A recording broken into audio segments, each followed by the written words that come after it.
The natural log of secant x is a composite function. It's secant inside the log function. So to take its derivative, we have to use the chain rule, which I've written here for your reference. F prime of g times g prime. F is the outside function, g is the inside function. In our case, f, the outside function, is this natural log, and the inside function, which we call g, is secant x. So let's go ahead and jot that down.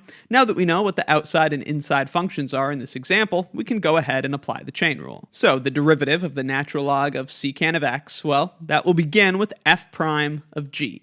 The derivative of the outside function, natural log, is just 1 over the input. Remember, we don't want to change the input. We want to leave that g the same.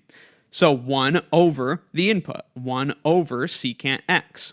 But then we need to multiply by g prime, the derivative of that inside function.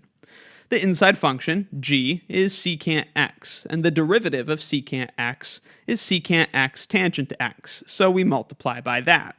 Then, of course, there's some nice simplification. 1 over secant x times secant x, those cancel out. And so we're left, as our final answer, with just tangent of x. The derivative of the natural log of secant x is tangent x. Let me know in the comments if you have any questions, and be sure to check out my Calculus 1 course and Calculus 1 exercises playlists for a whole lot more practice.